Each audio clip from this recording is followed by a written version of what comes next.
My name is Lindsay Morris Carpenter. I'm 26 years old.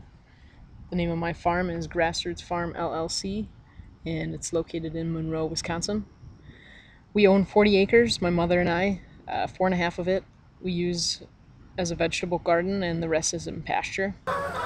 Currently, we have 24 laying hens that are certified organic, as well as 3 cows, 8 pigs. We have a hop yard, 40-tree apple orchard.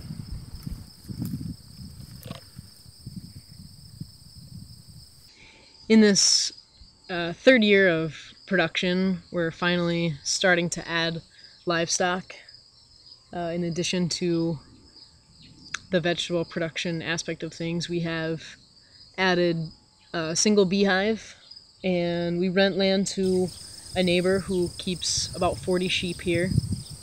I just recently acquired 3 cows, a couple of Scottish Highlanders, and a milking shorthorn. I wasn't raised on a farm. I grew up I was born outside of Chicago, Illinois, and my parents moved my sister and I out to Southern California. And then around age 8 or 10, we moved to northern Wisconsin, to the Northwoods.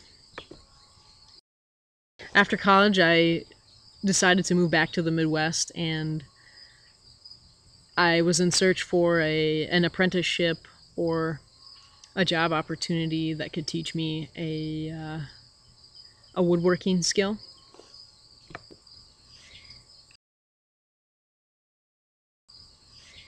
I like to say I kind of stumbled into farming. I was searching for a studying opportunity, and found an ad for a vegetable farm internship. That was in 2004, and that's when I began farming with Rob Barrett's at Pleasant Hill Farm in Stoughton. I spent the whole season with him and found the entire experience to be, just lack of another word, it was enchanting, it was romantic, it was amazing to be outside so much after really not having experienced that before in life, always being in school. From 2005 to 2007, I worked at Sandhill Organics in Grays Lake, Illinois. In September of 2008, my mother and I purchased our property in Monroe.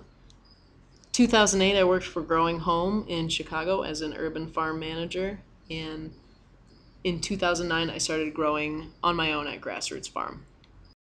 It's just incredibly challenging to figure out how I can do this sustainably, financially,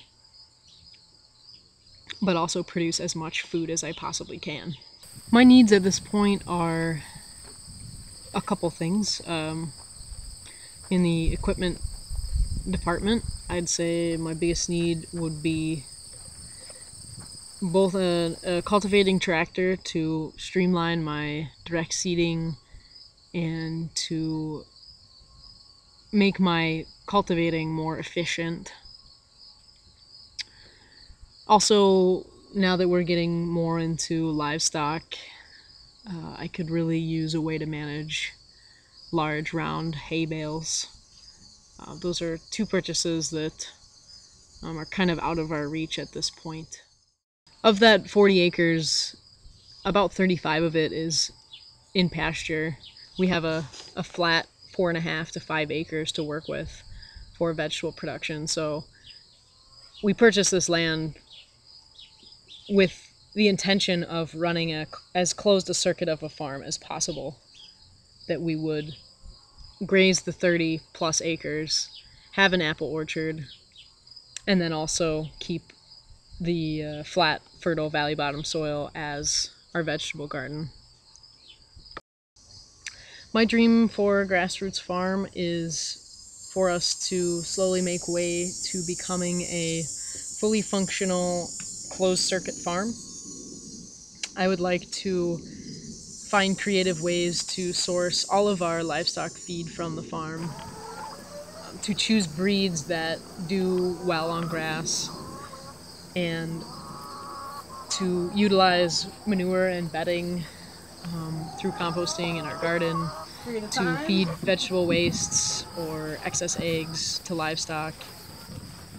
The way that Grassroots Farm and my growing practices exemplify the 7 principles of food sovereignty. The way that I would answer that question would be that through my pricing structure, it's really hard to say what a farmer really needs to get. That finding that formula of cost of seed, cost of labor, cost of harvest, cost of crop maintenance, the production of the food, the small slice of fuel that it takes to get that food to its market. It's really hard to say. It's hard to figure what a crop really costs a farmer.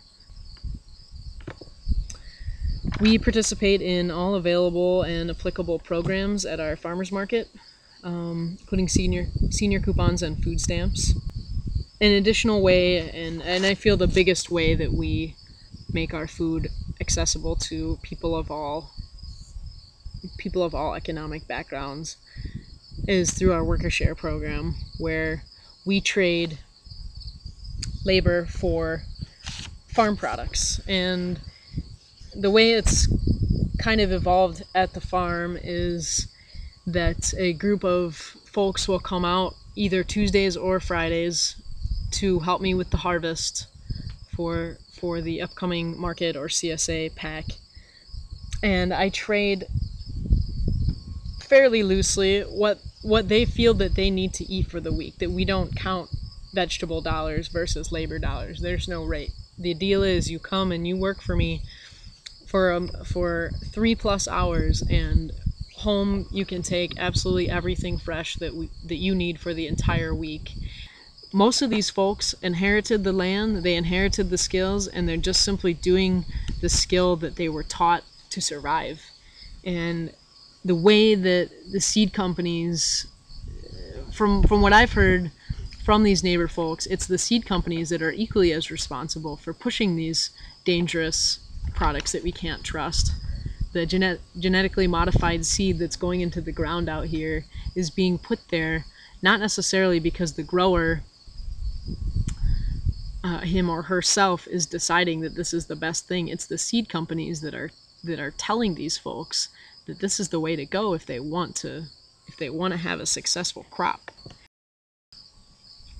The farm more or less sustains itself financially. This is, again, just our 3rd year in production as a business. And at this point, with all of our startup loans included, the sales of the business are able to cover our operating expenses.